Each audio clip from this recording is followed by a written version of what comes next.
नमस्कार, मी वैदवी. आज तुमच्यासाठी घेऊन आले अटलांची भाजी. अटला म्हणजे आपल्या फणसाच्या बिया.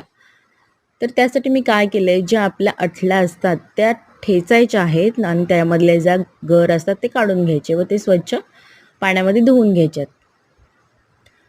नंतर फोडणीसाठी घेतलंय 3 ते 4 लसूण पाकळ्या आणि 1 चिरलेला कांदा.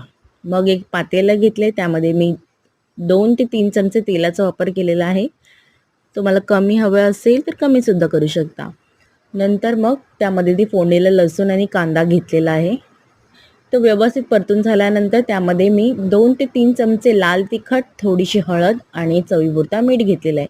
तिखट तुमच्या प्रमाणानुसार तुम्ही घ्यायचं आहे. त्यानंतर तेही व्यवस्थित परतून घेतलं आहे. नंतर मग आपण जे ठेचलेल्या आटल्या आहेत ते त्यामध्ये घेतलेले आहेत. नंतर त्यामध्ये 1 ते 1.5 ग्लास पाणी घ्यायचं आहे. ते व्यवस्थित शिजलं पाहिजे. नंतर त्याला उकळी आली की त्यामध्ये मी घेतलेला आहे सुका जवळा. तुम्ही बिन जवळाचा सुद्धा बनवू शकता, पण जवळा टाकला तर भाजी खूप छान होते.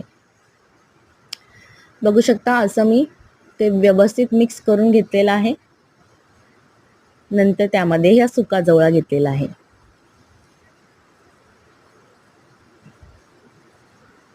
ह्याच्यावरती आपल्याला झाकण सुद्धा टाकायचं आहे.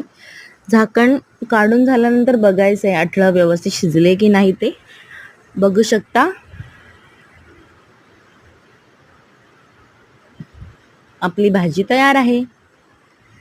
नंतर मग बारीक चिरलेली कोथिंबीर त्यामध्ये घ्यायची आहे.